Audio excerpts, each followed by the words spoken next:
एक वीडियो में हम 4 से 5 कंसेप्ट क्लियर करेंगे। कॉन्फिडेंस लेवल क्या होता है, अल्फा क्या होता है, कॉन्फिडेंस इंटरवल क्या होता है, नाम सुना होगा आपने। मार्जिन ऑफ एरर क्या होता है।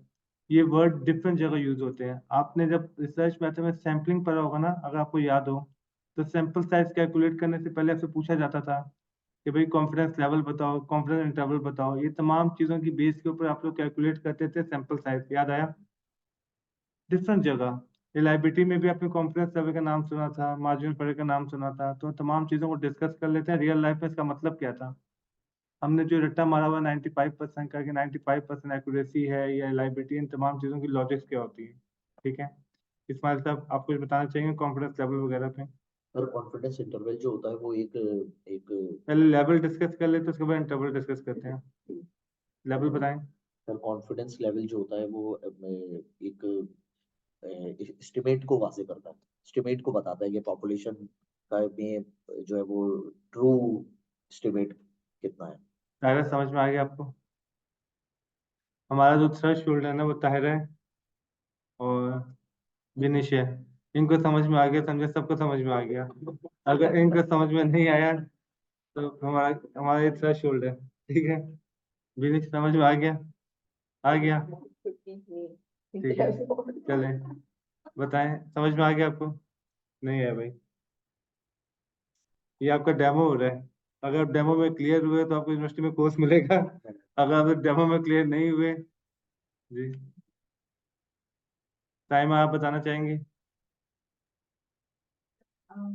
Basically, the confidence level, it represents the reliability of the results, and it means like if you are collecting a sample from the population, then 95% of the times the sample mean would be same as or would lie within that range for the population. Clear हो गया आपको? Clear है? Explain कर सकते हैं? चलिए मैं try करता हूँ। ठीक है। बेसिकली प्रॉब्लम ये होती है, हमें कोई कंसेप्ट इसलिए समझ में नहीं आ रहा होता, हमें उसके प्री रैक नहीं पता होते। हमें पता होता है सैंपल क्या होता है, पॉपुलेशन क्या होता है, रेंज क्या होता है। तो पहले 5-6 मिनट लेके उसके प्री रैक क्लियर कर देते हैं, उसके बाद पूरा कंसेप्ट क्लियर करते हैं।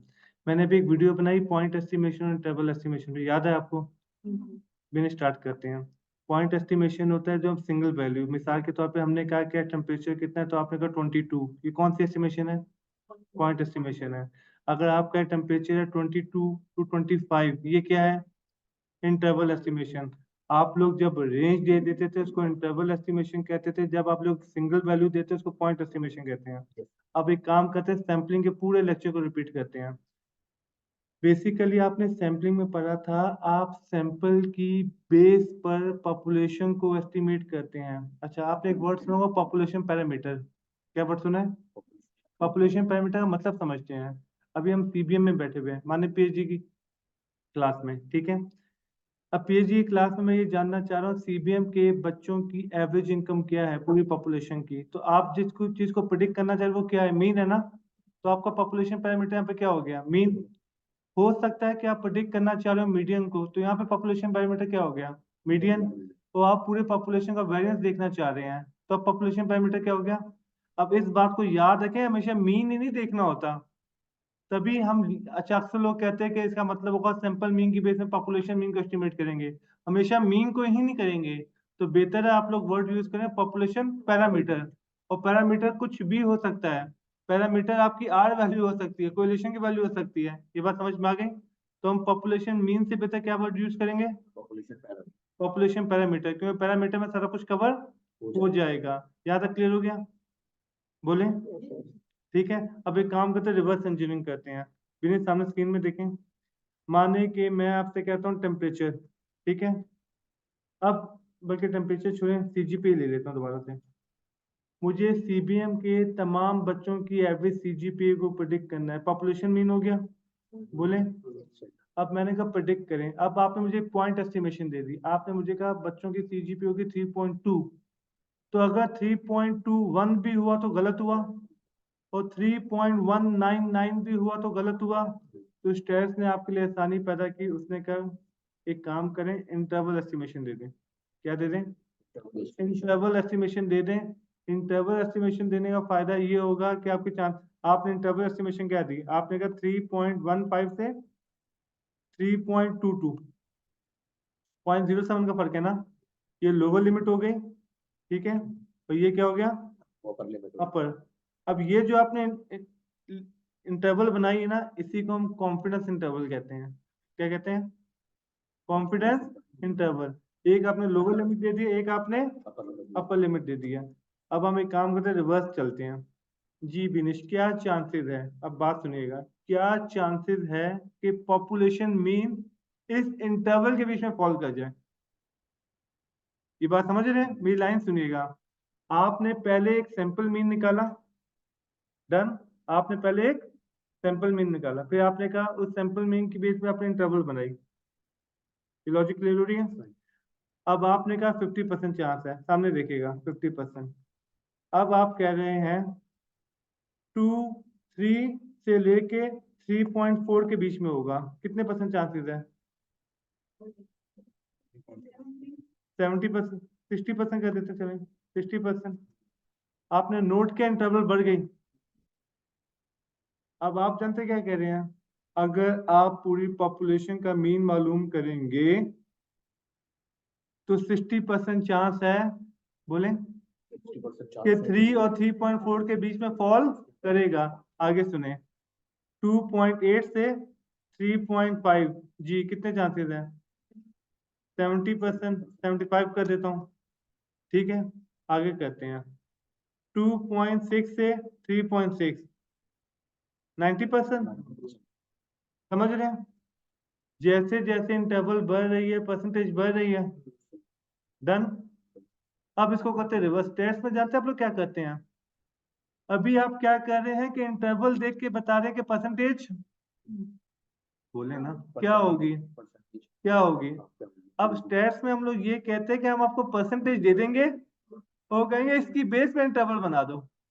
ये बात समझ रहे हैं, आपको परसेंटेज दे दी जाती है और कहा जाता है इस परसेंटेज की बेस पे इंटरवल बनाओ।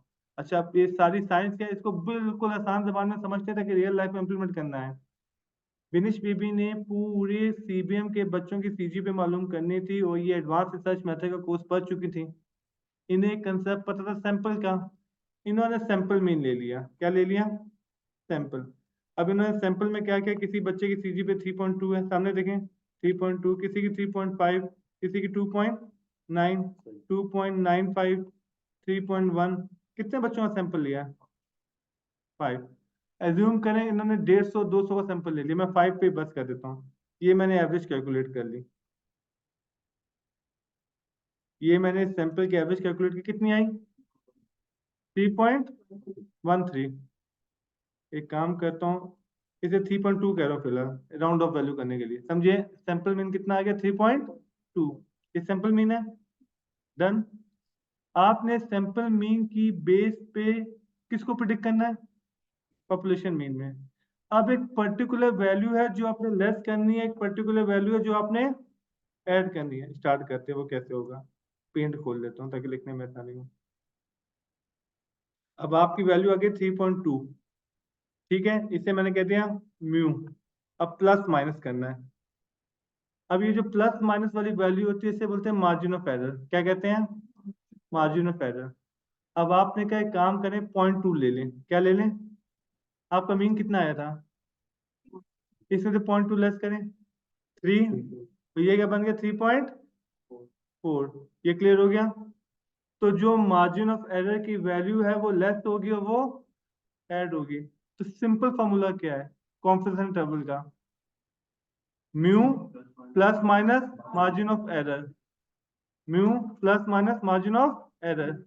ये समझ रहे हैं, आसान जबान में मुझे कहना चाहिए था estimation plus minus margin of error, क्योंकि जरूरी नहीं है कि मैं हमेशा मीन ही प्रिडिक्ट करूं, मैं कुछ भी प्रिडिक्ट कर सकता हूं। तो होना चाहिए estimation plus minus margin of error. Done हो गया, तो वो वैल्यू लेस की जाएगी, वो वैल्यू ऐड की जाएगी। ये अगला स्टेप है ना। अब अगला स्टेप ये मार्जिन ऑफ एरर कैसे डिसाइड होगा भाई, ठीक नहीं, ये जो आपने रिटर्न मारा हुआ है ना ये सिर्फ मीन के लिए है, ये भी समझिएगा। अब मार्जिन ऑफ एरर के डिफरेंट फॉर्मूलाज हैं, सब के अपने अलग अलग फॉर्मूलाज हैं।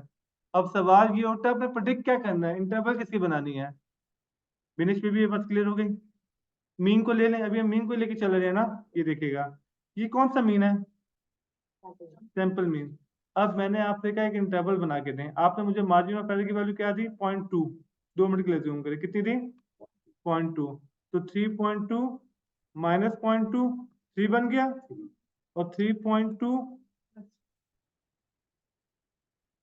इक्वल टू 3.2 प्लस 0.2 3.4, ये इंटरवल बन गई।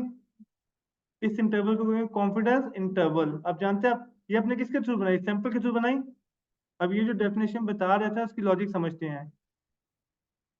माने आपका कॉन्फिडेंस लेवल है 80% या 90%, 95%, 95 ले लेते हैं। आप कहते हैं 95% चांसेस है कि पॉपुलेशन मीन इस इंटरवल के बीच में फॉल कर जाएगा। ये बात समझ में आ गई। अब सवाल ये उठता है 95 कहाँ से आया। उससे भी पहले ये सवाल ये उठता है ये मार्जिन ऑफ एरर निकलेगा कैसे। ये डन हो गया। अब देखते हैं मार्जिन ऑफ एरर टी का कैसे निकलता है। तो इसका फॉर्मूला दिया जाता है T value multiply by standard error. बोलें क्या फॉर्मूला है। T value multiplied by standard वो error. टी कौन सा, टेबुलेटेड टी, Tabulate. कौन सा टी, टेबल से निकल रहा टेबल से निकलने वाला T, T multiply by standard error. अब ये बात बहुत समझना जरूरी है क्योंकि कंफ्यूजन पैदा होगी वरना। टी और स्टैंडर्ड एरर का रिलेशनशिप क्या है।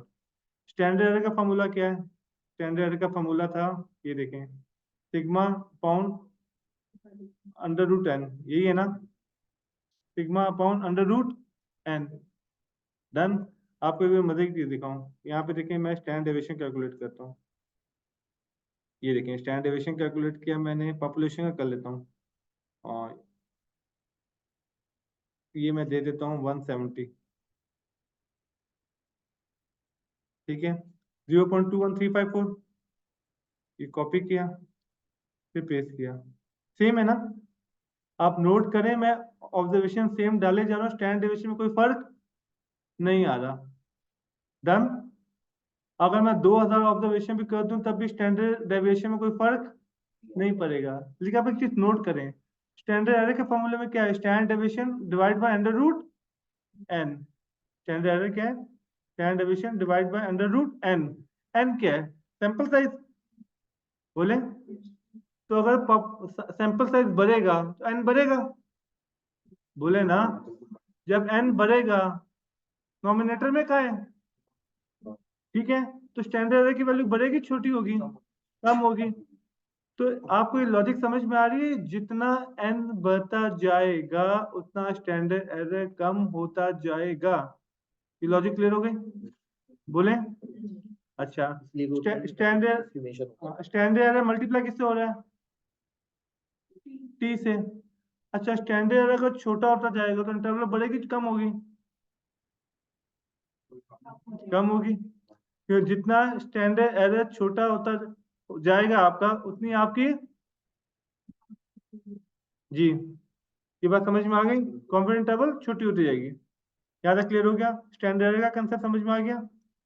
अच्छा इसमें एक और कंसेप्ट है जो हम फ्यूचर में पढ़ेंगे, वो इफेक्ट साइज। ये मुझे आपको असाइनमेंट भी देना है, टॉपिक है इफेक्ट साइज।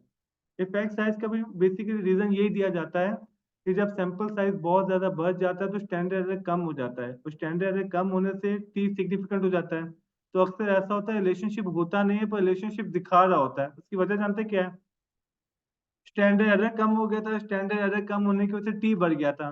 कि mean difference divide by standard error T आता है ना, beta divide by standard error T आता है। तो लोग कहते हैं टाइप 2 एरर हो रहा है। टाइप 2 एरर का मतलब क्या है कि एक्चुअल में रिलेशनशिप नहीं है पर रिलेशनशिप दिखा रहा है, सिग्निफिकेंट नहीं है पर सिग्निफिकेंट दिखा रहा है। तो उसको काउंटर करने के लिए फिर इफेक्ट साइज का कंसेप्ट पढ़ाया जाता है कि भाई आप स्टैटिस्टिकली सिग्निफिकेंस मत देखें, आप प्रैक्टिकली सिग्निफिकेंस देखें। क्या वो आगे डिस्कस कर लेंगे। स्टैंडर्ड एरर का कंसेप्ट क्लियर हो गया।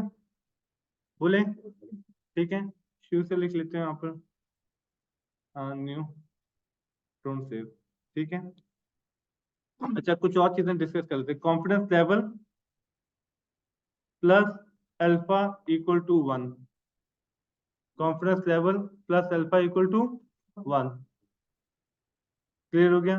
क्योंकि कॉन्फिडेंस लेवल क्या है, प्रोबेबिलिटी है, अल्फा क्या है, प्रोबेबिलिटी है। वो आपको पता है प्रोबेबिलिटी की जो रेंज है वो 0 to 1 है, प्रोबेबिलिटी 1 से ज्यादा नहीं होती। क्लियर हो गया? ठीक है। अब आपने एक वर्ड सुना होगा 95% कॉन्फिडेंस लेवल, सुना है? अगर ये 0.95 है तो फॉर्मूला बन जाएगा 1 माइनस 0.95 अल्फा, क्योंकि कॉन्फिडेंस लेवल वहां जाएगा तो अल्फा 1 माइनस कॉन्फिडेंस लेवल बन जाएगा ना, कितना हो जाएगा 0.05। ये क्लियर हो गया?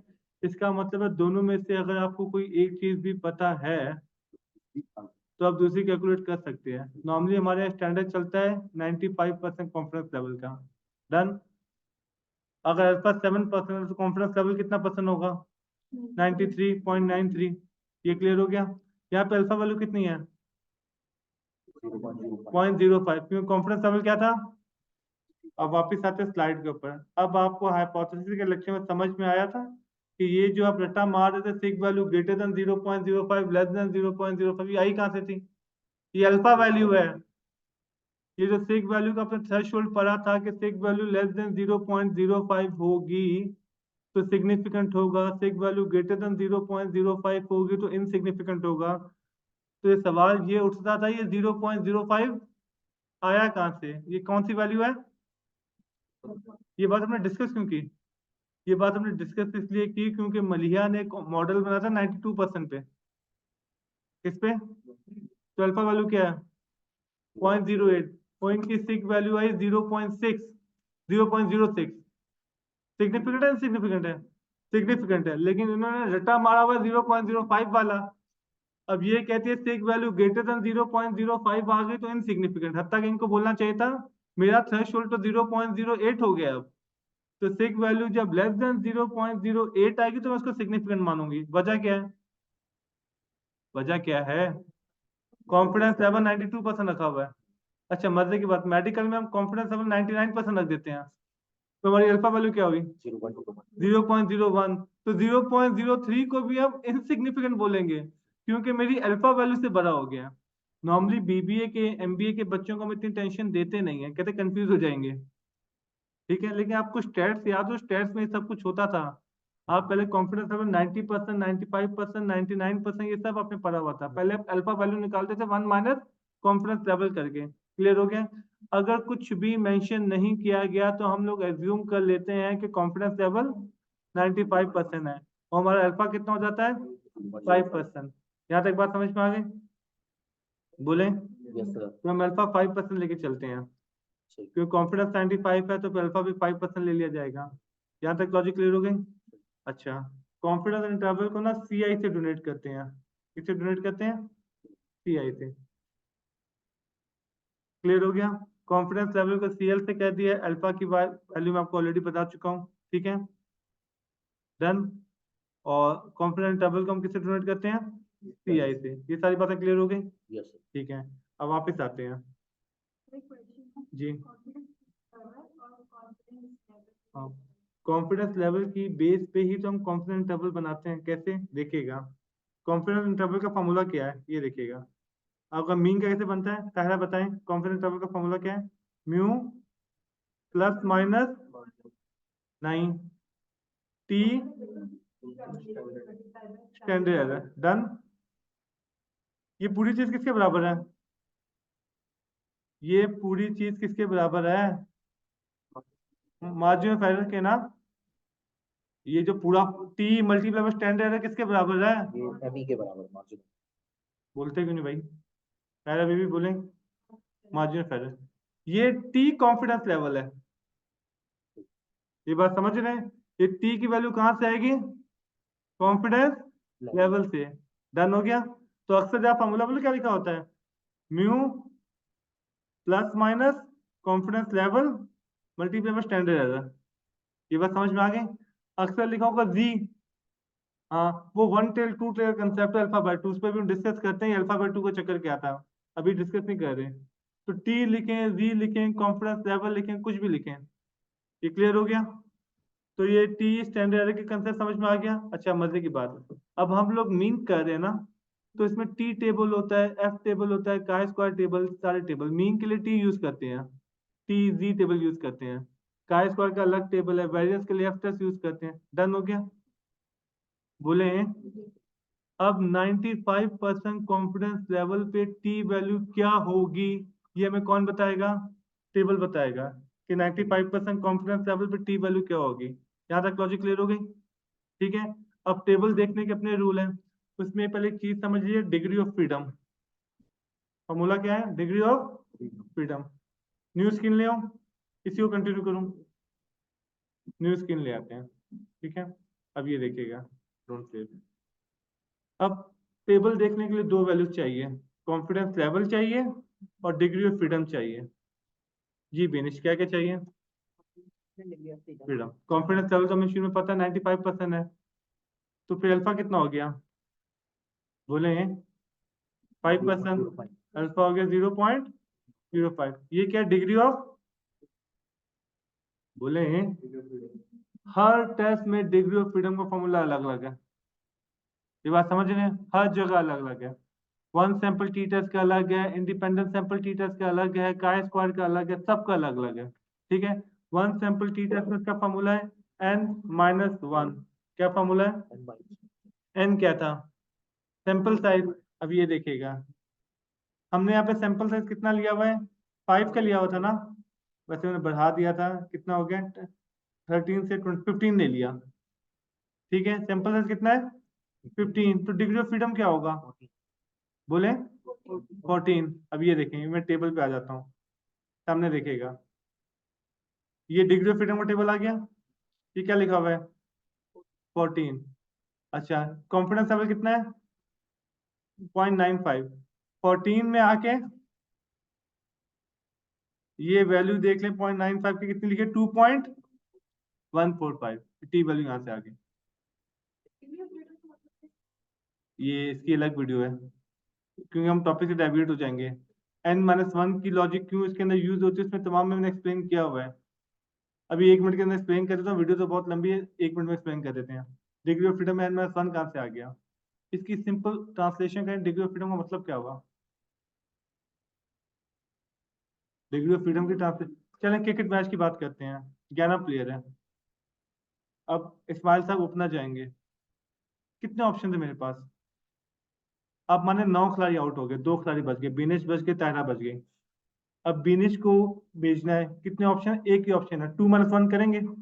जब बिनेश भी आउट हो जाएंगी, एंड में आप बच गई, कितने ऑप्शन थे मेरे पास? एक भी नहीं है, इसी ने जाना है।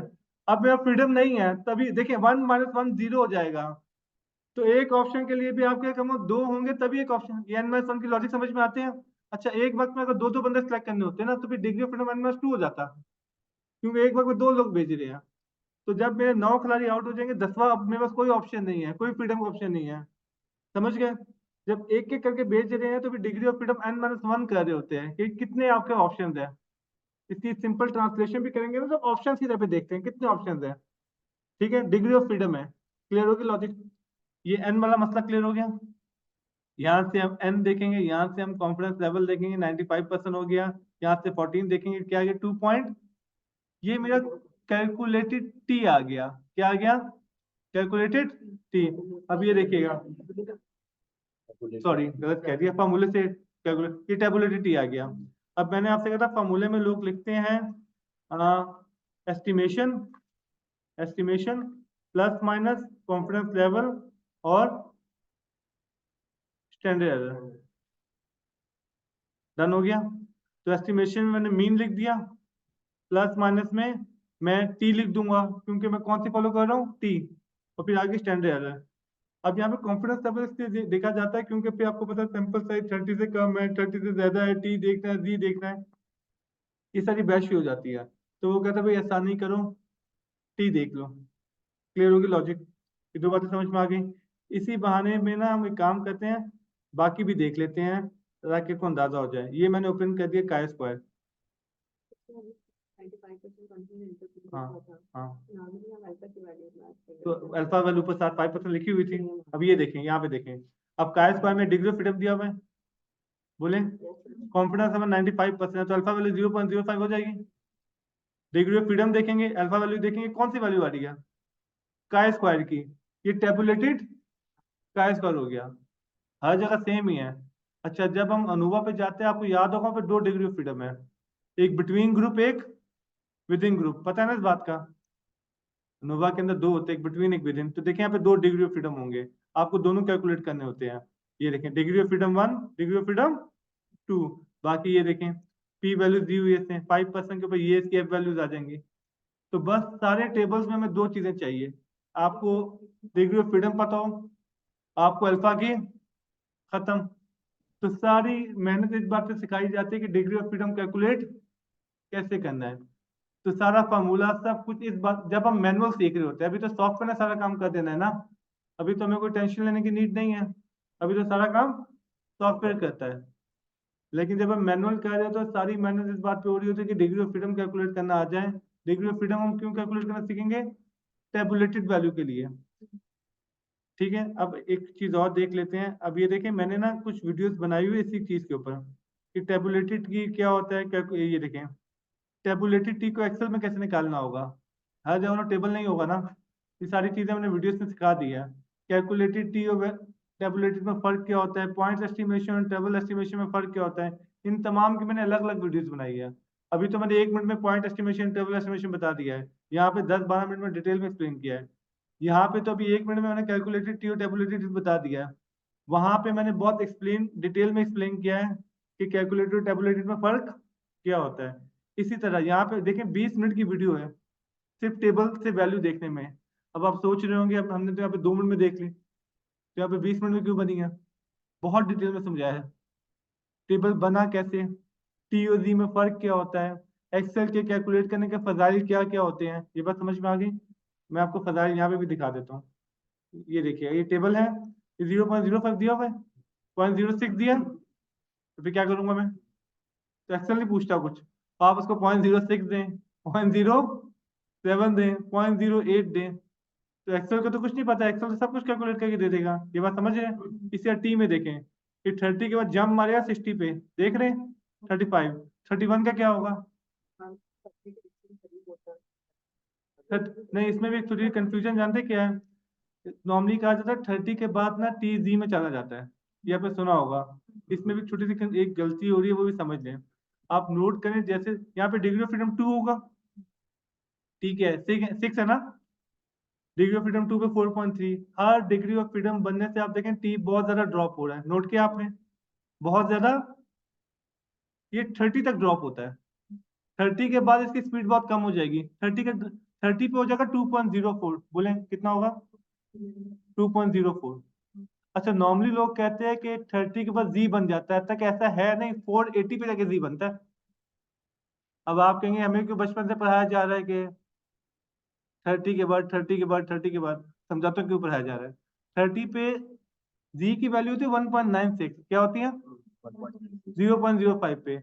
और टी की वैल्यू 30 पे होती है 2.04, 2 पॉइंट, अब ये देखिएगा दिखाता हूँ आपको, ये 30 पे आ गए 2.04, 30 का डबल कितना है? 60, 60 पे आके देखेगा 2 पे आ गई, मतलब n 30 से बड़ा, और टी वैल्यू कितने से ड्रॉप हुई है? सिर्फ 0.04 से। अच्छा, 60 का डबल कितना है? ये 1.98 पे आएगा, तो मतलब वो 60 से 120 हो गया, और टी कितने से ड्रॉप हुआ है? 0.02। 120 का डबल कितना है? ये 1.97 पे आएगा। 240 का डबल कितना है? तो जाके 1.96 पे आता है, और फिर फिक्स हो जाता है। अब ये 0.01 ड्रॉप हो रहा है 120 के गैप से, तो वो कहता है छोड़ो 30 के बाद ही ले जाओ। अच्छा, मजे की बात, आपने इकोनोमेट्रिक्स पढ़ा है ना? इकोनोमेट्रिक्स में ना n60 मिनिमम लेके चल रहे होते हैं। अब आपको समझ में आया वहां पे थ्रेशोल्ड 2 क्यों पढ़ाते हैं?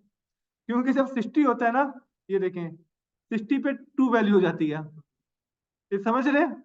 ये देखें 60 पे वैल्यू क्या है? 2। तो बहुत सारे इकोनोमेट्रिक्स के टीचर क्या कहते हैं? 2 का रट्टा लगवाते हैं, 2 से बड़ा हो गया टी तो सिग्निफिकेंट, 2 से कम हो गया तो इनसिग्निफिकेंट। याद आया आपको? तो वो लोग 2 याद करवाते हैं, 2 की वजह ये उनका क्या चल रहा होता है? 60। ये फाइनेंस वालों को ज्यादा बात समझ में आ रही होगी, क्योंकि फाइनेंस वालों ने ये चीज हजार दफा अपनी लाइफ में सुनी होगी कि टी अगर 2 से बड़ा है तो सिग्निफिकेंट है, 2 से छोटा है तो इनसिग्निफिकेंट है। ये लॉजिक समझ में आ गई? तो अब आपको पीछे की लॉजिक समझ में आ गई, 2 कहां से आया। तो मुझे एक्सेल बेहतर लगता है। वीडियो में मैंने एक्सप्लेन किया हुआ है कि एक्सेल में टी की वैल्यू कैसे कैलकुलेट करते हैं, काय स्क्वायर कैसे करते हैं, एफ की वैल्यू कैसे कैलकुलेट करते हैं, ये तमाम चीजें मैंने वीडियो में एक्सप्लेन की हुई है। ये क्लियर होगी लॉजिक? अच्छा, आपने एक और चीज नोट की, जैसे जैसे कॉन्फिडेंस लेवल बढ़ेगा टी की वैल्यू बढ़ेगी। टाइम बीबी नोट किया? जैसे जैसे कॉन्फिडेंस लेवल बढ़ेगा टी की वैल्यू, ये देखें, ये 2.4 से 3.07 हो गया, 4.1 हो गया। तो कॉन्फिडेंस लेवल बढ़ेगा तो टी, दूसरी जबान में जैसे जैसे अल्फा वैल्यू कम होगी वैसे वैसे टी बढ़ेगा, क्योंकि 1 माइनस कॉन्फिडेंस लेवल अल्फा है ना। अल्फा वैल्यू को हमें आता था सिग वैल्यू बोलने की, क्या आता था हमें? तो ये बात हम ऑलरेडी पढ़ चुके थे, जितनी सिग वैल्यू कम होती रहेगी उतनी ज्यादा सिग्निफिकेंट होगा, जितनी टी वैल्यू बढ़ती रहेगी उतना ज्यादा सिग्निफिकेंट होगा। लॉजिक क्लियर हो गई? बोले? अब एक और कंसेप्ट को क्लियर कर लेते इसी बहाने, कैलकुलेटेड टेबुलेटेड वाले को। हमने रियल लाइफ में जब भी कोई सवाल करना है तो हर सवाल का कोई ना कोई फॉर्मूला होगा। टी टेस्ट पढ़े, इंडिपेंडेंट टी टेस्ट पढ़े, पीए टी टेस्ट पढ़े, वन वे नोवा पढ़े, कुछ भी पढ़े, कोई ना कोई फॉर्मूला होगा। आप फॉर्मूले से जो वैल्यू कैलकुलेट कर लेते हैं उससे कहते हैं कैलकुलेटेड वैल्यू। क्या कहते हैं? Calculated value. अब वन सैंपल टी टेस्ट कोई देख लें, mean difference divided by standard error, ये कौन सी वैल्यू है? Calculated value. कैलकुलेटेड वैल्यू को कंपेयर किया जाता है टेबुलेटेड वैल्यू से। टेबुलेटेड वैल्यू देखना हमने सीख ली। अगर कैलकुलेटेड वैल्यू टेबुलेटेड वैल्यू से बड़ी है तो आप इसको कहते हैं सिग्निफिकेंट होना। क्या कहते हैं? आगे चलते हैं। सॉफ्टवेयर जो आपको सिग वैल्यू देता है ना, वो कैलकुलेटेड सिग वैल्यू है। कौन सी है? आपने उसे कंपेयर किससे करना है? टेबुलेटेड सिग वैल्यू से। और टेबुलेटेड सिग वैल्यू आपने 0.05 रखी हुई है। क्या रखी हुई है? 0.05। तो बेसिकली आप इसीलिए तो कहते थे कि कैलकुलेटेड सिग वैल्यू अगर टेबुलेटेड सिग वैल्यू से कम आ जाए तो सिग्निफिकेंट है। रिवर्स रिलेशन है ना, तभी तो आपने ये रटा मारा होता है कि सिग वैल्यू लेस देन 0.05 होगी तो सिग्निफिकेंट होगा। याद आया? तो एक ही बात है। ये देखिए सारी बातें ना मैंने स्लाइड में ये मेंशन की हुई है, ये देखिएगा, ये देखें सामने देखें, calculated test value less than है टेबुलेटेड लेस वैल्यू से, तो नल एक्सेप्ट होगा, इनसिग्निफिकेंट है। और सिग वैल्यू ग्रेटर है 0.05 से तो सिग्निफिकेंट है। ये लॉजिक क्लियर हो गई? दोनों बातें याद रख लें। सिग वैल्यू देखना है तो सिग वैल्यू आपने याद की थी, जब लेस देन 0.05 होगा तो सिग्निफिकेंट होगा। तो 0.05 टेबुलेटेड वैल्यू है। अगर कैलकुलेटेड सिग वैल्यू 0.05 से कम आ जाए तो आप उसको सिग्निफिकेंट कहते हैं। इसका मतलब है हम ये बोलेंगे कैलकुलेटेड सिग अगर टेबुलेटेड सिग से कम आए तो सिग्निफिकेंट है। डन। और जो टेस्ट वैल्यू है उसका इनवर्स रिलेशन है। इसका मतलब क्या है? जब आप पूरे फॉर्मूले से क्वेश्चन सॉल्व करेंगे तो वो कैलकुलेटेड वैल्यू है, calculated chi square value, calculated T value, calculated F value, सारी वैल्यू कैलकुलेटेड है। उसको कंपेयर किया जाएगा टेबुलेटेड टी वैल्यू से। डन हो गया? अगर वो कैलकुलेटेड टी वैल्यू ज्यादा हो गई टेबुलेटेड टी वैल्यू से तो हम उसको भी सिग्निफिकेंट, ये दोनों बातें देखिए मैंने यहाँ पे मेंशन कर दिया ताकि आपको पता चले हाइपोथेसिस कब एक्सेप्ट करना है कब रिजेक्ट करना है। ये लॉजिक क्लियर हो गई? एक्सेल में मैंने दोनों चीजें सिखाई हुई है। एक्सेल में मैंने ये भी सिखाया हुआ है कौन सा टी है तो उस पर कौन सी सिग आती है और कौन सी सिग पे कौन सा टी आता है। मिसाल के तौर पे आप उसको सिग वैल्यू देते हैं कि मेरे रिजल्ट में 0.002 सिग वैल्यू, बताओ उसमें टी क्या होगा। ये एक्सेल की वीडियो में ये दोनों बातें मैंने सिखा दी है कि आप टी वैल्यू देंगे तो आपको सिग कैलकुलेट कर देगा। मिसाल के तौर पे आप कहते हैं मेरा कैलकुलेटेड टी है 12, तो बताओ उसमें सिग क्या आएगी, अल्फा वैल्यू क्या होगी। डन। तो अगर आप कहते हैं इस अल्फा वैल्यू पे इस डिग्री ऑफ फ्रीडम पे टी क्या होगा, वो दोनों बातें मैंने एक्सेल की वीडियो में एक्सप्लेन कर दिया। डन हो गया? कॉन्फ्रेंस ट्रेवल का मसला क्लियर हो गया? शुरू से स्टार्ट करते हैं, रिवीजन हो जाएगा सारा। ठीक है, सबसे पहले हमने एक सैंपल मीन बनाया। डन। वो पॉइंट एस्टिमेशन ट्रेवल एस्टिमेशन है, पॉइंट है। ताहिरा बीबी मैंने आपसे कहा इस पॉइंट एस्टिमेशन को आप इंटरवल एस्टिमेशन में कन्वर्ट करें, तो आपको एक पर्टिकुलर वैल्यू चाहिए जो आप लेस करें और ऐड करें। उस पर्टिकुलर वैल्यू का नाम क्या है? Margin of error. डन हो गया? मार्जिन ऑफ एरर के लिए आपको कितनी वैल्यू चाहिए? तो नहीं, मार्जिन ऑफ एरर के लिए कितनी चीजें चाहिए, कौन कौन सी? गलत, हाँ टेबल टी और ऐसी टी और स्टैंडर्ड एरर। स्टैंडर्ड, एक सेकंड रुके रुके, स्टैंडर्ड एरर तो सैंपल के डेटा पे आ जाएगा, सैंपल के डेटा पे आ जाएगा। स्टैंड डेविएशन चाहिए था, अंडर 10 चाहिए था। टी के लिए क्या क्या चाहिए?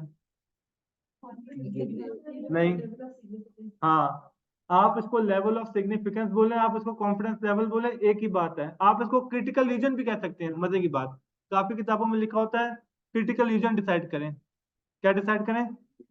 अब टेबुलेटेड टी के लिए मैंने आपसे कहा कॉन्फिडेंस लेवल डिसाइड करें, आपने कहा 94%, 94%, या आपने कहा 95 ही ले लेते हैं, आपने कहा 95%, डन।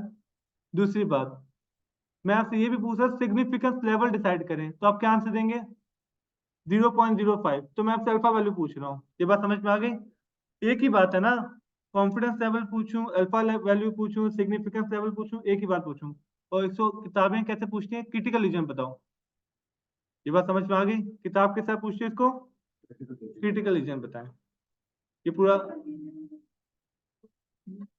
0.05% अल्फा सही है, कॉन्फिडेंस लेवल 95% है। ये बात समझ में आ गई? तो क्रिटिकल रीजन आपसे पूछे अल्फा वैल्यू, सिग वैल्यू। यहाँ तक बहस क्लियर हो गई? इस बहस को आगे लेके चलें, यहाँ तक क्लियर है तो ठीक है। शुरू से स्टार्ट करते हैं। विनिशा बैंक में जॉब करती है ना?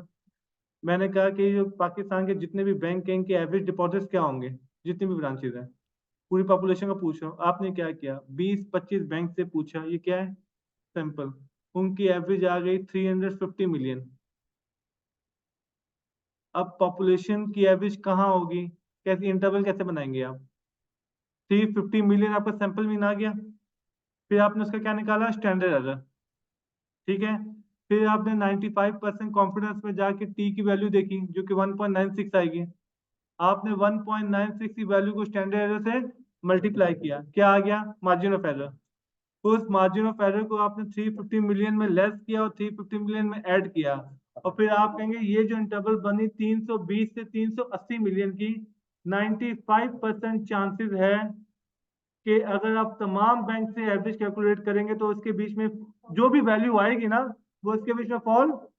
अब आपका बॉस आपसे क्या कहता है, सुनिएगा, मुझे 99% बताओ क्या करना है, कहाँ पे चेंजेस आएगी? कहाँ नहीं, कॉन्फिडेंस लेवल में कहाँ चेंज आएगी? हाँ सिर्फ टी, को चेंज कर देना। देखिए हमारा थ्रेशोल्ड भी नहीं है, तभी मैं उनसे पूछ रहा हूँ। सिर्फ टी वैल्यू में फर्क आएगा, ये बात समझ रहे हैं ना? सैंपल मीन में चेंज आएगा ना स्टैंडर्ड एरर में चेंज आएगा, कहाँ चेंज आएगा? टी। अब हम टी 0.01 में जाके टी देखेंगे, डन। तो आपका बॉस कहते हैं 85% में जाके देखो, तो फिर भी सिर्फ टी में चेंज आया ना, डन हो गया। अब मैं कॉन्फिडेंस लेवल चेंज नहीं कर रहा, कॉन्फिडेंस लेवल चेंज नहीं कर रहा, फिर भी मेरी कॉन्फिडेंस इंटरवल चेंज हो रही है, तो आप कहेंगे भाई साहब सैंपल साइज चेंज हो गया होगा, आपने सैंपल साइज बढ़ा लिया होगा। सैंपल साइज बढ़ाने की वजह से एन बढ़ गया होगा, एन की वजह से स्टैंडर्ड एरर कम हो गया होगा, इसने सारी गेम चेंज कर दी होगी। ये सारा कुछ समझ में आ गया? ये सारे कंसेप्ट को हमने रिवाइज किया, रिसर्च मेथड के भी कंसेप्ट, सारे कंसेप्ट यहाँ पे रिवाइज कर लिए, डन। स्टार्ट करते दोबारा से। मुझे देखना है पाकिस्तानियों सीबीएम के स्टूडेंट्स के पीएचडी बैच के, जितने भी बच्चों ने अब तक पीएचडी के, जितने भी लोग कर रहे हैं, उनकी एज क्या होगी, डन। मुझे 98% कॉन्फिडेंस से बताना है। मैंने 20 लोगों का सैंपल लिया, उनकी एज आ गई 34, कितनी आई? फिर 20 लोगों का मैंने स्टैंडर्ड कैलकुलेट किया, बोले यहाँ पे लिखता रहता हूँ ना। स्टैंडर्ड एरर की वैल्यू थी 1.5, मीन कितना था 34, स्टैंडर्ड एरर की वैल्यू कितनी 1.5। मैंने टी देखा, माने टी आ गया 2, टी कितना आ गया 2, 2 मल्टीप्लाई बाय 1.5 3, तो मेरा मार्जिन ऑफ एरर कितना हो गया 3, तो मैं 31 37, कितना परसेंट कॉन्फिडेंस लेवल था मेरा 98 में। और 98% चांसेस है कि आप पूरी पॉपुलेशन का मीन कैलकुलेट करेंगे तो उस इंटरवल में फॉल करेगा। रियल लाइफ में यूँ समझ में आ गया आपको? तो हमने जब भी एस्टिमेशन करनी हमने, हाँ इंटरवल एस्टिमेशन नहीं करनी। देखें स्टेटिस्टिक्स में इंटरवल देना ज्यादा बेहतर होता है, ये अक्सर लोग उल्टा समझते हैं। रियल लाइफ में लोग कहते हैं देखो इसको पता है इसको क्या चाहिए। मिसाल के तौर पे सलमान साहब की शादी हो गई, हो गए? चले चले, बोलिए आपकी शादी हो गई? हो गई? आपकी भी हो गई? सब हो गई। चले, मैंने सलमान साहब की कौन शादी कर रहे हैं, मैं सलमान साहब से पूछा एज क्या है, इन्होंने कहा सुने 28 to 33 चाहिए। 28 स्टेट्स में अच्छा माना जाएगा ना। अब हमारे रियल लाइफ में क्या होगा, 20 स्पेसिफिक एग्जैक्ट बताओ। ये मसले वाली बात है। इन्होंने 31 कह दिया तो 32 भी गया, 30 भी गया। तो हमारे अच्छा माना क्या जाता है, इंटरवल। चले शादी को छोड़ते, ड्रेस लेने गए, इन्होंने 2 पीस लेना है, मैंने कहा किस प्राइस का लेना है, इन्होंने कहा 30,000 to 1 लाख, 30,000 से सस्ता ना हो, 1 लाख से महंगा ना हो। इंटरवल हो गया ना, ये बात समझ में आ गई। तो हमारे यहाँ बेहतर हमेशा इंटरवल में, तो हमने जब भी प्रिडिक्शन करनी है हमने इंटरवल में ही करनी है। अच्छा, 2-3 कंसेप्ट थोड़े एडवांस है, यहीं पे डिस्कस कर लें।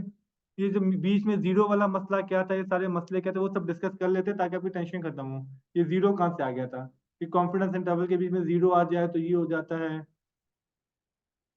अच्छा, एक और चीज मैं समझाने की कोशिश करता हूँ, अगर आपको समझ में आ जाए तो अच्छी बात है। एक डायग्राम दिखाता हूँ, डायग्राम से आपको बहुत सारे मसले क्लियर होंगे। ये देखिएगा, ये जो आपने पढ़ा है बार बार सैम्पलिंग डिस्ट्रीब्यूशन स्टैंडर्ड, ये सब याद है? इसको आसान जबान में समझाता हूँ। माने ये आपकी एज है और ये आपका पॉपुलेशन मीन है। पॉपुलेशन कितना आया था, 36 आ गया, डन। कितना आया, 36। आपने सैंपल लिया, सुनिएगा, और सैंपल आ गया 38।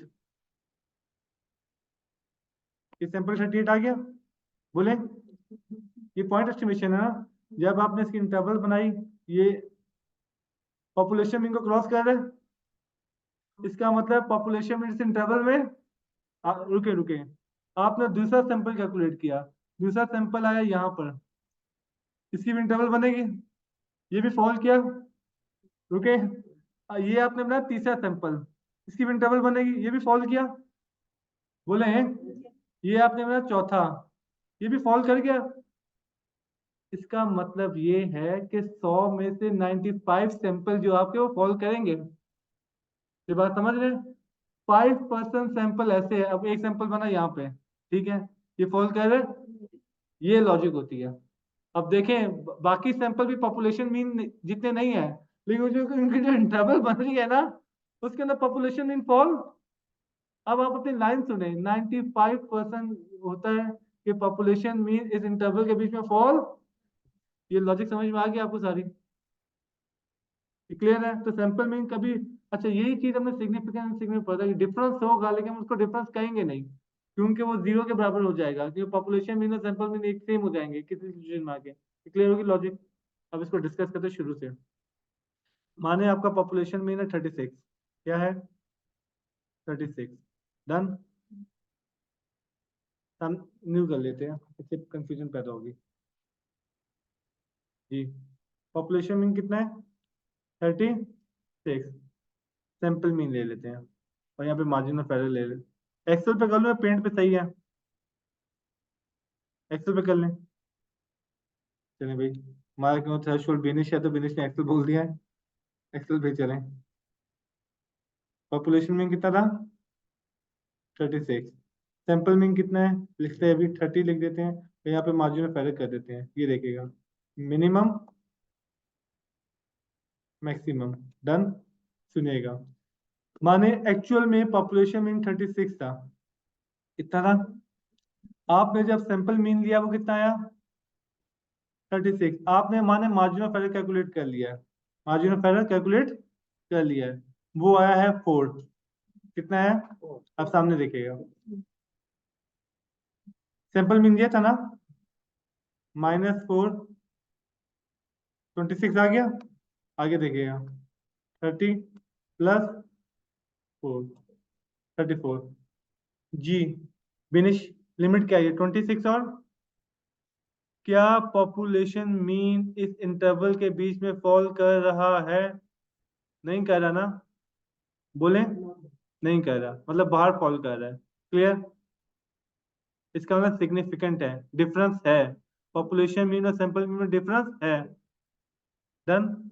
अच्छा ये देखिएगा, अगर ये मार्जिन ऑफ एरर हो जाता 7, अब लिमिट 37 हो गई है, अब ये फॉल कर रहा है,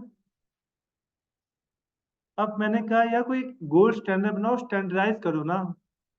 हर दफा सैंपल मीन कैलकुलेट करना, सब कुछ करना, ये तो बड़ा मुश्किल काम हो जाएगा। एक ऐसा क्राइटेरिया बताओ जो हर जगह फिट हो। अब ये देखिएगा मजे का सीन, मैंने निकाल लिया मीन डिफरेंस। क्या निकाल लिया? अब ये चेक करिएगा, 30 सैंपल मीन 36, कितना आ रहा है बोले?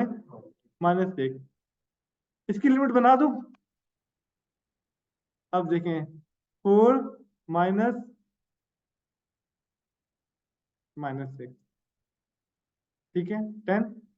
तो ये देखिएगा 4 प्लस 10। अब ये देखिएगा, जब आपने सैंपल मीन पे लिमिट बनाई तो 26 आया, बोले पॉपुलेशन मीन कितना था? 36।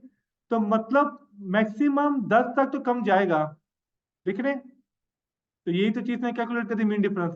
कि मीन डिफरेंस मिनिमम कहाँ तक जाएगा? 10 तक। इसकी अपर लिमिट क्या थी? 34। तो इसका मतलब है मैक्सिमम चला भी जाए तब भी ये पॉपुलेशन से 2 कम रहेगा। तो ये मीन लिमिट इसमें से क्या दे दिया? इसने -2 दिया ना।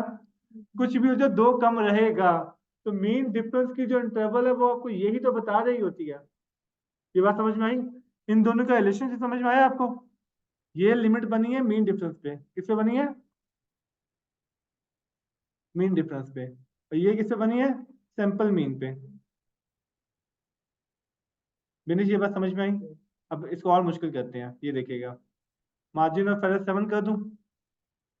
7 करूं? ये देखिए, अब ये देखिए इसकी मिनिमम कितनी हो गई बोले? एक और काम करते हैं, 23। इसकी मैक्सिमम कितनी हो गई? 37। इसमें मुझे प्लस माइनस ये साइन का फर्क आ गया। अच्छा हाँ सही कह रहे हैं। हाँ रुक जाएगा,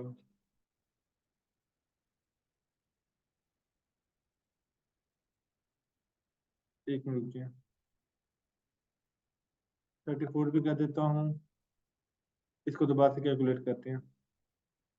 पॉपुलेशन मीन 36, ये 2 हो गया। यहाँ पे मीन डिफरेंस लिख देता हूँ ताकि कैलकुलेशन में गलती ना हो।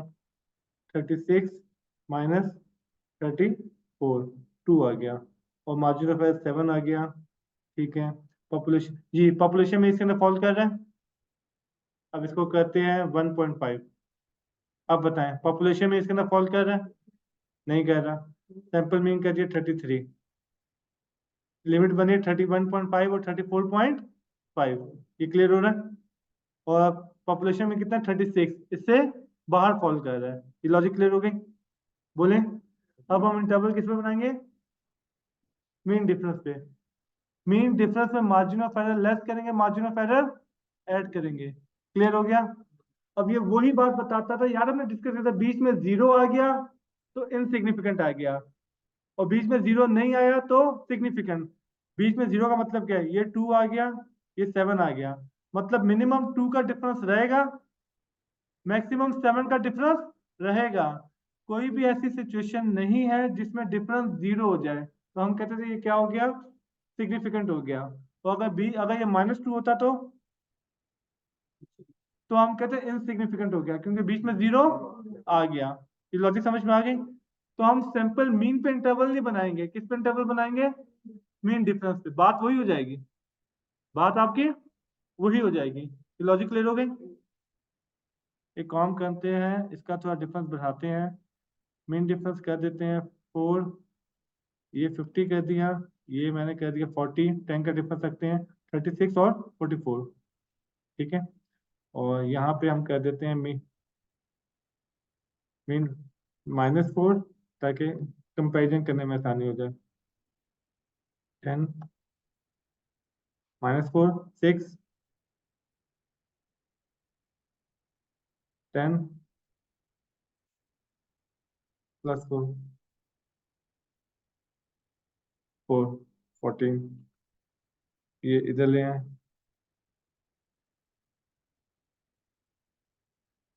ठीक है जी। अच्छा क्लास, ये देखें पॉपुलेशन मीन कितना है? कितना है 36, कितने का डिफरेंस है वही लिखा हुआ है। अच्छा क्लास आगे देखेगा, मैक्सिमम 44 दिया है, कितना डिफरेंस है, कितना दिया हुआ है 6। तो आप चाहे वहां से कैलकुलेट करें, आप चाहे यहाँ से कैलकुलेट करें, दोनों बातें सेम हो जाएगी। ये लॉजिक क्लियर हो गई। पेंट पे वापस आते हैं, पेंट पे समझाना ज्यादा आसान हो जाएगा। 36 हो गया, मीन डिफरेंस हो गया 32, मार्जिन ऑफ एरर ले लेते हैं हम लोग 1.5, 1.5। जी तायरा, आप सैंपल मीन की बेस पे इंटरवल बनवाएं, क्या बनेगी 30.5, 30.5 और 33.5, यही बनेगा बोले। तो क्या पॉपुलेशन में इसके बीच में फॉल कर रहा है, नहीं कर रहा, तो आप कहेंगे सिग्निफिकेंट है, इसके बाद फॉल हो गया। अब सॉफ्टवेयर ये नहीं कर रहा, सॉफ्टवेयर जानते क्या कर रहा है, सॉफ्टवेयर पहले मीन डिफरेंस निकाल रहा है। क्या निकाल रहा है जी सामा, मीन डिफरेंस कितना आया 4। अब ये देखिएगा 4 में से 1.5 लेस करूं, क्या आया 2.5, और 4 में 1.5 ऐड करें 5 पॉइंट। अब देखिए आप जानते क्या कहते हैं, दोनों पॉजिटिव आ गए, बीच में जीरो नहीं आया, तो आप कहते थे सिग्निफिकेंट आ गया। अब एक काम करते हैं, इस 1.5 को मैं बढ़ा के अगर 4.5 कर दूं, 4.5 कर दूं, ठीक है, तो ये 36.5 हो जाएगा बोले। क्यों से कर देता हूँ, ये आपको फिर बुरा लगा होगा। म्यू कितना था 36, सैंपल मीन कितना लिया था 32, और यहाँ पे एक काम करते मार्जिन ऑफ एरर 5 ले लेता हूँ, मार्जिन ऑफ एरर 5। ये देखिए मार्जिन ऑफ एरर मैंने क्या ले लिया 5, सामने देखिएगा जी। दायरा इंटरवल बनाए, 32 में से 5 लेस होगा बोले 27, और 32 में 5 ऐड होगा 37। अब पॉपुलेशन मीन फॉल कर गया बोले, सॉफ्टवेयर क्या करेगा, मीन डिफरेंस निकालेगा, कितना है 4, सामने देखिए 4 में से 5 लेस करें -1, बीच में 0 आ गया, तो ये तो यूनिवर्सल बना दिया उसको। ये समझ रहे हैं कि बीच में 0 आ जाएगा तो आपने उसको कह देना इनसिग्निफिकेंट। ये बात समझ में आ गई। बीच में 0 आने का मतलब जानते क्या है, बीच में 0 आने का मतलब ये मीन डिफरेंस के कि जो मीन सैंपल की इंटरवल बन रही है ना, उसमें पॉपुलेशन मीन फॉल कर रहा है, अगर बीच में 0 आ रहा है तो। अगर बीच में 0 आ रहा है मीन डिफरेंस के कॉन्फिडेंस इंटरवल में, इसका मतलब है पॉपुलेशन मीन सैंपल मीन के इंटरवल में फॉल कर रहा है। हाँ, तभी तो हम कहते हैं सिग वैल्यू ग्रेटर देन 0.05, इसका मतलब है कि बीच में 0 फॉल कर रहा होगा। ये सारी लॉजिक समझ में आ गई। हमने यहाँ पे ये बेसिकली इन तमाम की अलग अलग वीडियोस बनानी चाहिए थी। कॉन्फिडेंस लेवल क्या होता है, कॉन्फिडेंस इंटरवल क्या होता है, बीच में 0 आने का मतलब क्या होता है, टेबल कैसे देखना होता है, लेकिन सब एक ही में कवर कर दिया। आगे बढ़े, स्लाइड देख ले एक दफा, इतनी मैंने देख ले तो कुछ है तो नहीं किया, ठीक है। अरे सर, ये रियल लाइफ में समझ में आ गया सारी साइड चल क्या रही थी। आपने पहले ये याद किया होगा बीच में 0 वाली बात, लॉजिक समझ में आ गई, बीच में 0 का मतलब क्या था, इंटरवल का मतलब क्या था, लोअर अपर का मतलब क्या था। जो बात हमने फर्स्ट क्लास में डिस्कस की थी कि हमें हर चीज की रियल लाइफ इंप्लीमेंटेशन ऐसे खामा खामा रिटेन लगने चाहिए, इंटरवल बना लिया, लोअर हो गया अपर हो गया, पता हो गया भाई चल क्या रहा है। डन। इसके अंदर मैंने केक की एग्जांपल दी हुई है, दिखाता हूँ आपको, कहाँ की स्लाइड्स, ये रही, ठीक है जी। कौन पढ़ेगा जी, सर रीड करें। A confidence level is the probability that the interval estimation bracket like a confidence interval contains the true value of the population parameter. रुक जाए, वही बात है जो हमने पढ़ी है, एग्जैक्ट वही बात है विनेश, ठीक है, बोलिए अभी भी एग्जैक्ट वही बात बोली है। आगे The confidence level in statistics refers to the probability that a particular statistics accurately reflects the population parameter it estimates. Same बात है, ठीक है। आगे It helps assess the reliability of our findings and the likelihood of repeating similar result if we took new samples from ji. the same अब population. इसी में मैं आपसे डिस्कस कर लूं, आपने जो क्वेश्चन है कि वैलिडिटी लाइबिलिटी पढ़ी हुई है ना, तो लाइबिलिटी का ताल्लुक कंसिस्टेंसी से है, बात समझिए, कॉन्फिडेंस लेवल का ताल्लुक कंसिस्टेंसी से है, किस कंसिस्टेंट रिजल्ट कितनी दफा आएंगे, ये बात समझ में आ गया। चलें आगे चलते हैं। कॉन्फिडेंस लेवल को किससे डिनोट किया जाता है? अल्फा को ए से किया जाता है। अल्फा वैल्यू कैसे कैलकुलेट होगी? 95%, 0.91, ये सारी बातें हमने डिस्कस कर ली। अल्फा वैल्यू कैसे निकलेगी? 1 माइनस कॉन्फिडेंस लेवल। सारी बातें क्लियर हो गई। अल्फा वैल्यू को हम कहते हैं टाइप 1 एरर की गलती, ये आपने पढ़ा होगा। अल्फा वैल्यू को टाइप 1 एरर भी कहा जाता है कि नल हाइपोथेसिस को एक्सेप्ट करना था, आपने रिजेक्ट कर दिया। Slide number 2। इस पूरे प्रोसेस को मैंने डिटेल में समझा दिया, जो भी आपको करके दिखाया है। क्या मतलब? सबसे पहले हमें सिंपल मीन लेना है, फिर कॉन्फिडेंस लेवल डिसाइड करना है, फिर इंटरवल बनाना है, ये सारी बातें। और फिर आगे ये सारी बातें लिख दी कि 95, 90, 99। अब देखिए इसमें मेंशन किया हुआ है कि जितनी परसेंटेज बड़ी होगी उतनी वाइडर इंटरवल बनती रहेगी। ठीक है, ये स्टूडेंट्स नोट्स के नाम पे भी मैंने सारी बातें मेंशन कर दी होती है। ठीक है, और बाकी देखते कोई चीज है तो नहीं कहीं। जी, इसमें ये बात मेंशन की जब भी अपने आर्टिकल में लिखना है तो आपने जब भी कोई पैरामीटर देना है तो आपने उसके इंटरवल भी मेंशन करनी चाहिए कि ये मीन है, ये इसकी इंटरवल है। और उसने कहा है कि ये बिल्कुल मत सोचिएगा, ये गारंटी है, इसके बाद भी पॉपुलेशन वैल्यू फॉल कर सकती है, तभी हमने 5% का मार्जिन ऑफ एरर दिया हुआ है। ठीक है, कि कॉन्फिडेंस इंटरवल की डेफिनेशन है, कोई ऑफिशियल डेफिनेशन पूछना चाहे। दिख रही है स्क्रीन आपको? नहीं दिख रही जी। तो ये इंटरवल की डेफिनेशन अब ये सुना सकते हैं, अगर आपसे कोई ऑफिशियल बताएं। जी सर बताएं। कॉन्फिडेंस इंटरवल इतना ही हो सकता था। Confidence interval CI is a statistical range or interval used to estimate the plausible range of values for a population parameter. Acceptable समझ लें, सही है। Plausible acceptable, reasonable, acceptable. ठीक है, क्लियर हो गया। यही कंसेप्ट हमने पढ़ा था ना कि आप एक रेंज बना के दे रहे हैं जिसके अंदर आप कह रहे हैं कि पॉपुलेशन मीन इसके अंदर फॉल कर जाएगा। बिल्कुल क्लिस्टर क्लियर हो गया। आपको एक ब्रेकिंग न्यूज है, आपको सुन के बड़ी हैरत होगी। अब आप ना जब किसी थीसिस पढ़ेंगे आप एंजॉय। आपने एंड्रयू एफ का नाम सुना है ना? एंड्रयू एफ जिसने एसपीएसएस के अंदर वो एड ऑन बनाया। आपको पता है उसके एक बच्चे ने एक पूरा पीएचडी का थीसिस किस चीज पे किया? एक इनडायरेक्ट इफेक्ट का स्टैंडर्ड एरर कैलकुलेट करने में। एक स्पेसिफिक इनडायरेक्ट इफेक्ट का स्टैंडर्ड एरर कैलकुलेट करने के लिए पूरा पीएचडी हुआ है, जो हम लास्ट क्लास में डिस्कस करे थे ना कि डेवलपर और प्रैक्टिशनर। क्यों स्टैंडर्ड एरर नहीं होगा तो फिर इंटरवल नहीं बनेगी। इंटरवल नहीं बनेगी तो पता नहीं चलेगा इसको सिग्निफिकेंट बोलना है या स्टेट्स का बन। नहीं नहीं, बेसिकली एंड्रयू एफ का आपको पता है सारा काम ड्यूअल मॉड्यूलेशन मॉड्यूलेशन सब पे था ना। उससे पहले जब इसका एड ऑन नहीं आया था ना तो 2010-11 में हम लोग क्या करते थे, हम लोग पहले इंटरेक्ट इफेक्ट कैसे निकालते थे? एक्स का इम्पैक्ट वाई पे चेक किया, बीटा कैलकुलेट किया, फिर यहाँ बीटा कैलकुलेट किया, उसके रेजन दोनों का डिफरेंस निकाला। तो फिर हम एक सोबल टेस्ट करते थे ये देखने के लिए इंटरेक्ट इफेक्ट सिग्निफिकेंट है भी या नहीं है। तो बाद में इसने कंसेप्ट बनाना शुरू किया कि भाई इसके स्टैंडर्ड है कैलकुलेट कर लो। जैसे बीटा को स्टैंडर्ड है डिवाइड करके टी कैलकुलेट करते हो, टी की बेस पर डिसाइड करो सिग्निफिकेंट है या नहीं है। पूरे पूरे पीएचडी करवाए हैं एक स्टैंडर्ड का फॉर्मूला बनाने के लिए।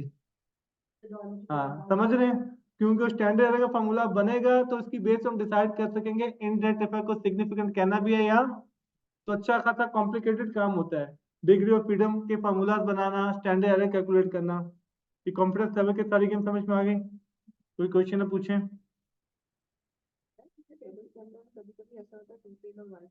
हाँ ये बात भी डिस्कस कर लें। इसकी वीडियो वैसे मैंने बनाई हुई है वन सैंपल टी टेस्ट की वीडियोस के अंदर। हाँ डिवाइड, ये वन सैंपल टी टेस्ट में मैंने एक्सप्लेन किया, लेकिन क्योंकि बिनिश ने सवाल पूछ लिया, हमारा थ्रेशोल्ड यही है तो फिर सवाल को एंटरटेन कर लेते हैं। इन्होंने कहा टू टेल वन टेल वाला क्या मजाक था? वो टू टेल वाला वन टेल वाला मजाक भी आपको समझा देता हूँ मैं।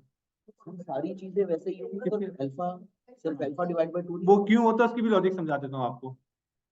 हमने हाइपोथेसिस पढ़ लिया है ना। अच्छा ये याद है कि ऑर्डर फॉलो करेगा। हाइपोथेसिस वीडियो देख के नहीं आएंगे तो आपको समझ में कुछ भी नहीं आएगा। माने बेल शेप डायग्राम बने हुए हैं और आपका 95% कॉन्फिडेंस लेवल है, डन। आपने कहा मेल की इनकम ज्यादा है किससे? फीमेल से। ग्रेटर देन का है? बोले कॉन्फिडेंस लेवल 95% है। अल्फा कितना होगा? 0.05। आपने ग्रेटर देन का वन टेल का, तो आपने कहा ये था शेडेड एरिया, डन। यही हुआ ना? आपने कितना एरिया शेड किया है? 5%, डन। आपने दूसरी डायग्राम बनाई, आपने कहा लेस देन का है, तो आपने कितना एरिया शेड किया? 5%, 5%।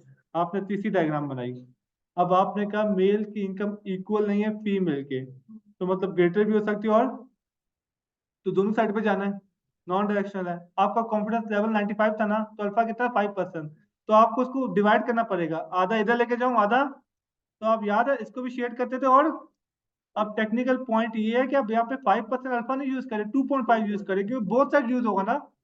2.5% यहाँ यूज होगा, 2.5 आपने टेबल में एक चीज नोट नहीं की, टेबल में से यही कहानी की है। ये देखें, कॉन्फिडेंस लेवल 95%, वन टेल का ये 5%, टू टेल का 0.25%। टेक्निकली टू टेल का जो 0.25% और वन टेल का 5% ही है ना, इसको मल्टीप्लाई बाय 2 कर रहा है। मैंने आपको रिवर्स करके समझाया है, हमने डिवाइड बाय 2 किया ना, ये क्या कर रहा है? मल्टीप्लाई बाय 2 कर रहा है। तो ये देखें 0.025 अल्फा, ये देखें यहाँ पे दिया भी हुआ है, अल्फा लेवल वन टेल है, ये टू टेल है, समझ रहे हैं? तो उसने भी मल्टीप्लाई बाय 2 कर दिया। देखें ये देख रहा है, सी कॉन्फिडेंस लेवल, देख रहा है, see confidence level 95%, a single steric one tail 0.025, ठीक है, और ये टू टेल दे दिया इसने। क्लियर हो गया लॉजिक? ये वन टेल टू टेल का भी कंसेप्ट क्लियर हो गया, ठीक है। इस वीडियो को बंद करें।